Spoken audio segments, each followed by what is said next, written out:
dive into the most mysterious, little-known, and controversial pages of World War II. Some answers will surprise you. Others will raise new questions.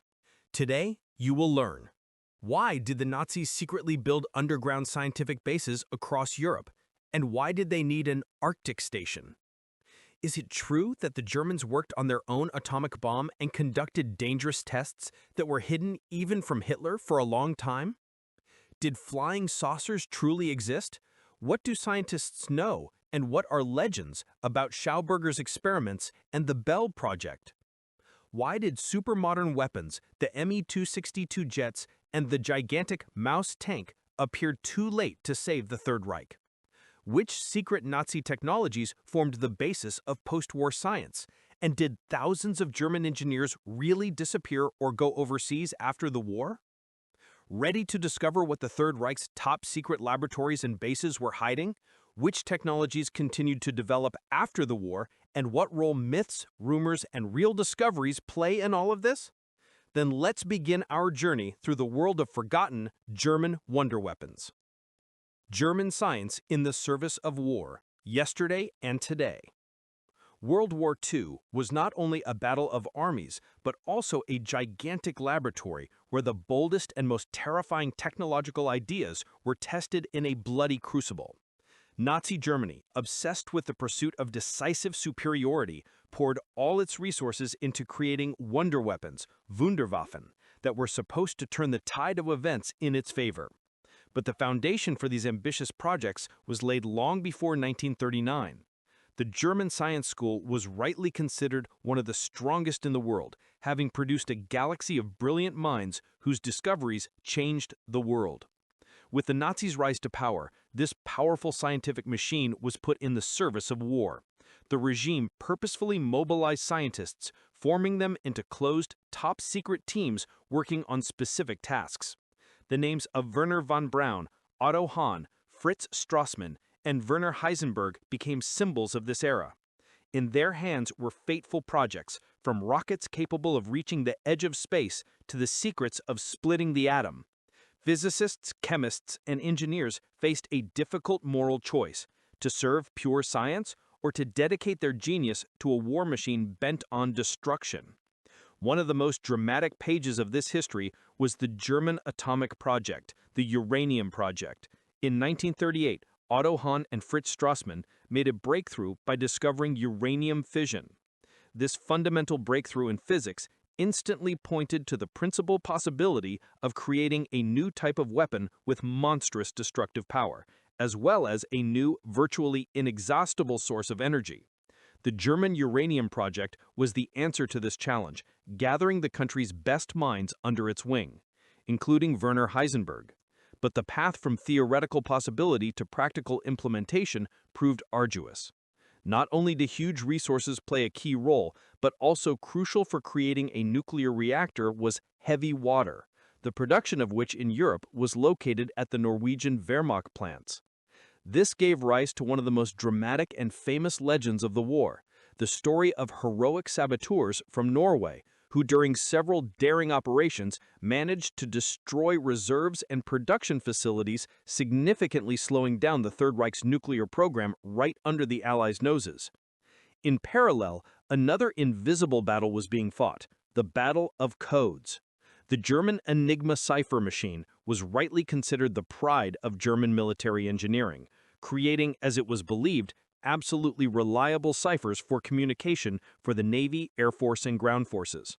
Its complexity and variability were enormous, but its memory of the Enigma forever became associated not with its creators, but with the name of Alan Turing and the team of British codebreakers from Bletchley Park, who managed to crack this code.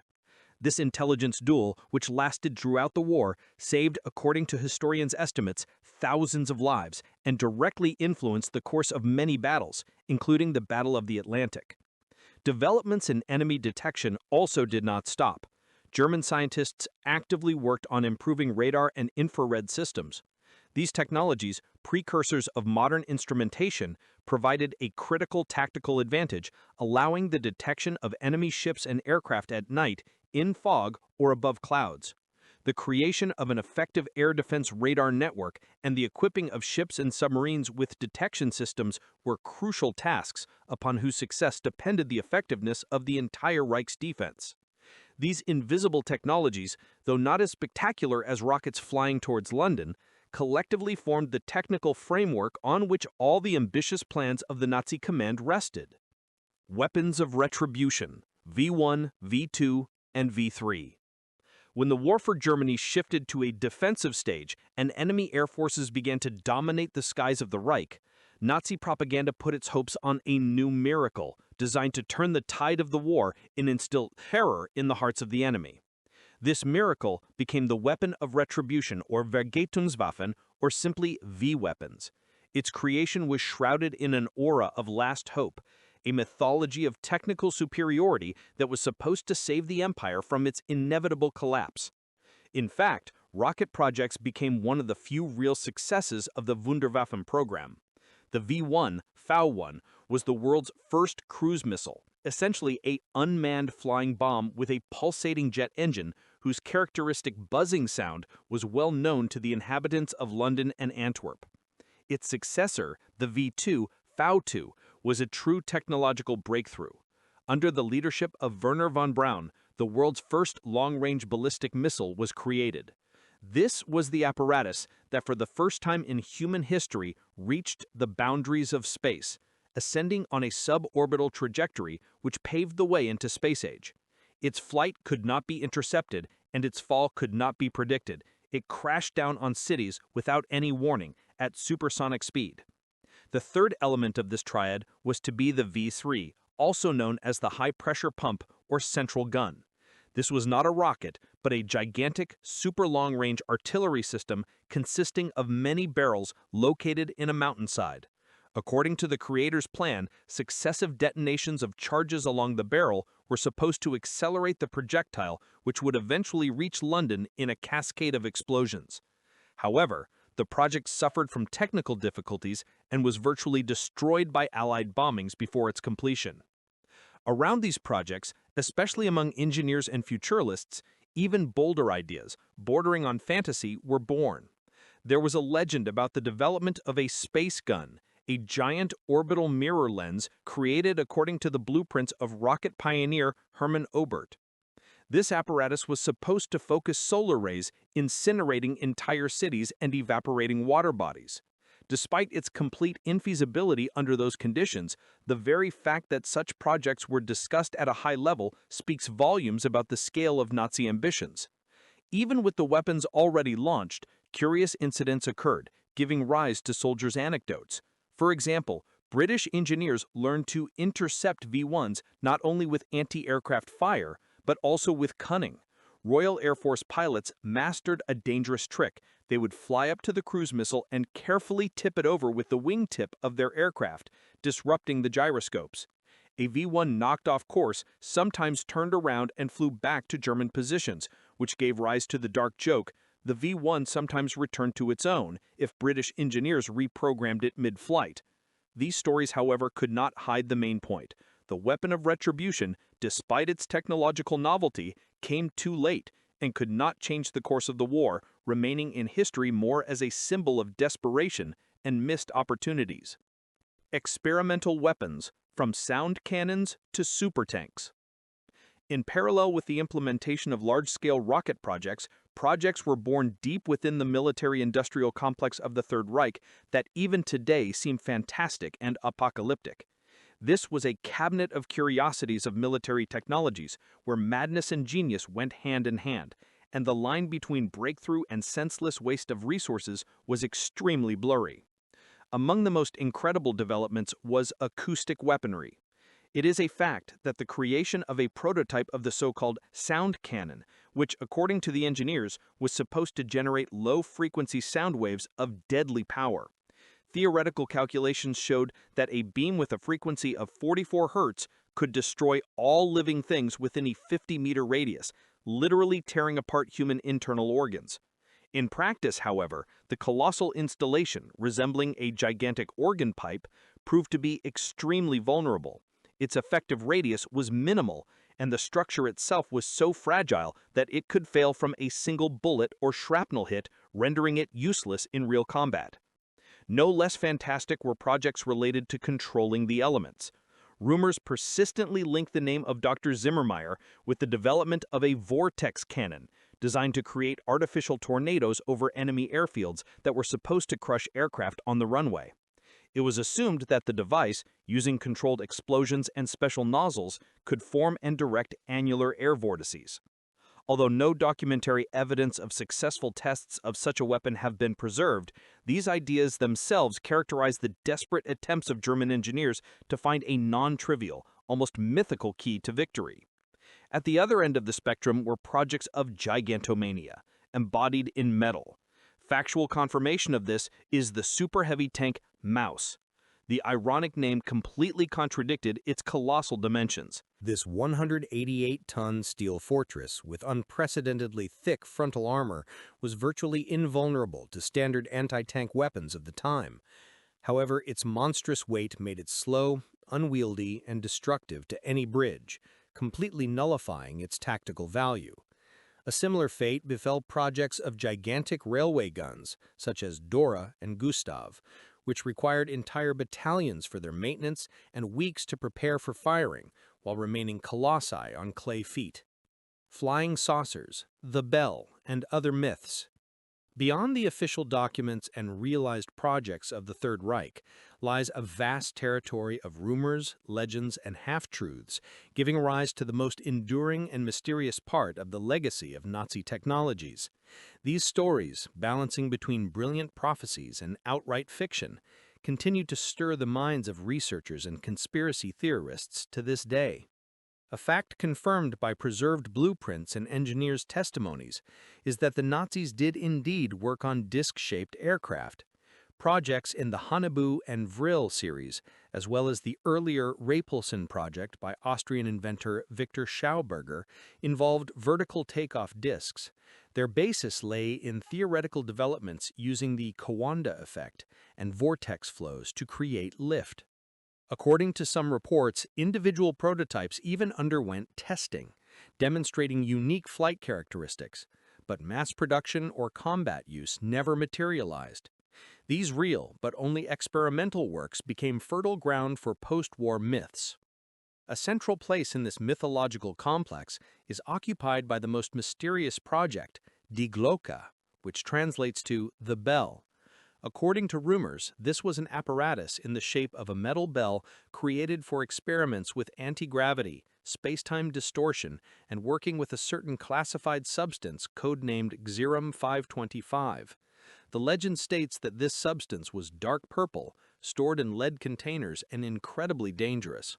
Tests of the bell, allegedly conducted in an underground complex beneath Kassink Castle in Lower Silesia, were accompanied by the deaths of many engineers and prisoners involved in the work, and the object itself was completely destroyed without a trace at the end of the war.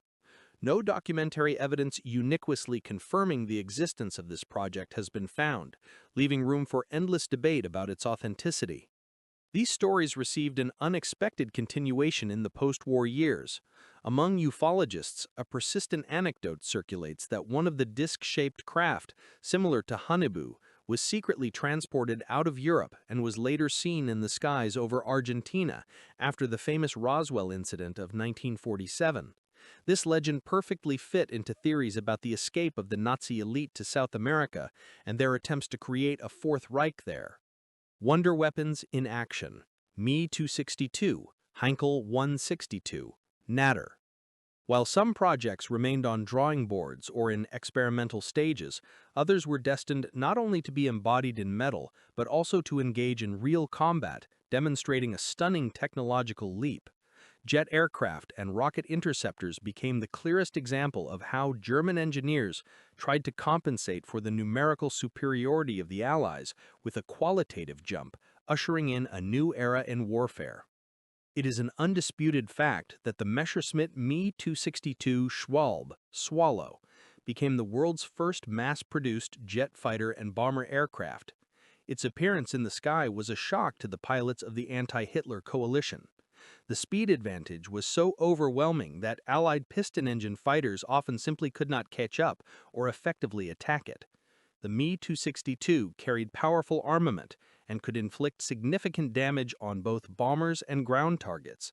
However, like many other Wunderwaffen, it had its vulnerabilities: relatively poor maneuverability at low speeds, high accident rates and unreliability of the early jet engines, and vulnerability during takeoff and landing. Another even more desperate project was the Heinkel 162 Volksjäger, People's Fighter. This jet fighter was an attempt to create a mass-produced and cheap air defense asset in conditions of catastrophic resource shortages. In fact, its fuselage was largely made of wood, which was a forced measure to save scarce metal. The Heinkel 162 was designed and put into series production at a fantastic speed, but it was difficult to control and intended for pilots with minimal training, making it more an act of desperation than a full-fledged weapon of retribution. At the limit of technical thought was the Bachem BA-349 Natter Viper project. This was a vertical takeoff rocket interceptor designed for the defense of local targets, such as factories or bridges. Its existence and tests are documented. The Natter took off vertically, like a rocket, accelerating to combat speed in a matter of seconds.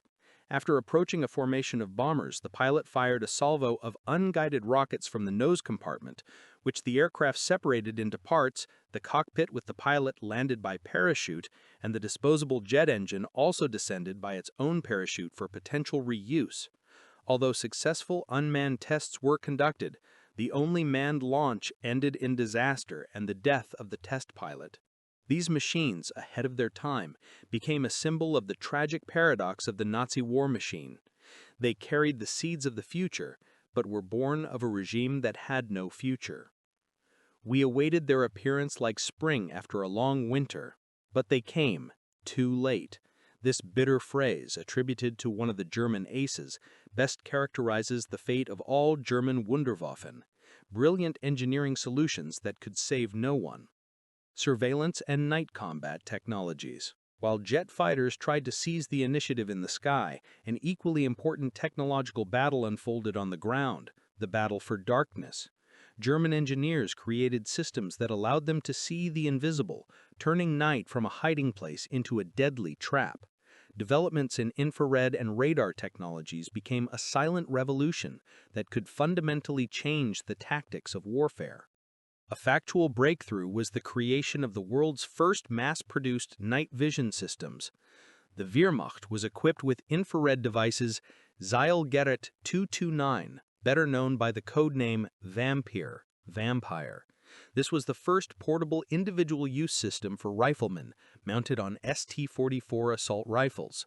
The Vampire consisted of a bulky IR spotlight and a scope, which allowed for accurate firing at a range of up to 100 meters in complete darkness.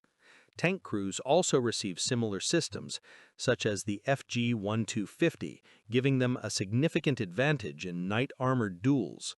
In parallel, radar technologies were also developing. German air defense stations, such as the famous Würzburg, were capable of detecting Allied aircraft at long range and with high accuracy, which allowed for effective targeting of anti-aircraft guns and night fighters. These systems became a nightmare for Allied bomber aircraft, forcing them to constantly develop new methods of electronic warfare, including dropping metallicized strips, window, which created interference on radar screens. It seems this is the point in which my quality voice has ended, so can you replace this part with a text-to-speech code, please? The complexity of new technologies also gave rise to curious incidents. Among German radar operators, there was a story about how one night the air defense system detected an unidentified signal of unusual strength. After several minutes of confusion and attempts to decrypt its source, one of the technicians suggested it might be a greeting signal from Martians. Of course, the explanation turned out to be more mundane, a malfunction in the equipment caused by interference from several of their own radars. But this story well illustrates the mystical tension that accompanied working with fundamentally new technologies, not fully understood even by their creators. It was in this area, surveillance and night combat technologies, that German developments proved most successful and influenced the post-war development of military technology. While many Wunderwaffen remained exotic curiosities, the principles of night vision and radar detection, refined by German engineers, were adopted and improved by the victors, defining the face of future wars. Outcomes of the war: legacies, mysteries, and the fate of scientists. With the fall of Berlin and the capitulation of the Third Reich, the fate of its colossal technological legacy and the minds that created it hung in the balance. A different war began, a silent one, but no less intense, in which the prize was not cities, but blueprints, prototypes, and most important, people capable of bringing these projects to life. For the Allies, already on the brink of a new global confrontation, German developments became an invaluable prize, shaping the technological landscape of the following decades. It is a fact that the United States conducted a large-scale Operation Paperclip, under which more than 1,500 German engineers, designers, and scientists, along with their families, were brought to America. Among them were key figures such as Wernher von Braun and a large part of his team from Peenemünde. These specialists, many of whom had previously been members of the Nazi Party, were given the opportunity to continue their work for a new power. Their knowledge and experience formed the basis of the American rocket program, from the first ballistic missiles to the Apollo spacecraft that sent humans to the moon. Similar, though less extensive programs were conducted by the USSR, Great Britain, and France, striving to obtain their share of the intellectual spoils. However, not all projects and their curators fell into the hands of the victors. One of the greatest mysteries of the last days of the war was the enigmatic disappearance of SS General Hans Kammler, who oversaw the most secret and advanced programs, including the V-2 and possibly the Bell. Despite active searches, neither his body nor reliable traces were ever found. This gave rise to the persistent theory that Kammler, who had access to the Reich's greatest secrets, did not perish but managed to escape, and that his trail was lost somewhere in South America, taking with him knowledge of the most forbidden developments. The fate of other inventors varied. Some, like Victor Schauberger, creator of vortex engines and disc-shaped aircraft, after a brief captivity by the Americans, refused to cooperate, returning to private life. Others continued their careers in the industries of their new masters. Among German technocrats themselves, there was a dark but insightful anecdote about this. Those who can keep secrets never build rockets with return addresses. This phrase aptly characterized the new reality, where the creators of weapons of retribution became pawns in grand politics. Wonder weapons did not save the Nazi Empire, but years later, we saw their echoes on launch pads, now in the hands of entirely different people. This quote summarizes the strange and tragic journey of German technologies. They were born in the hell of total war, but their legacy, cleansed of ideology, shaped the face of the post-war world, proving that scientific progress, even born for criminal purposes, knows no ultimate boundaries or national colors.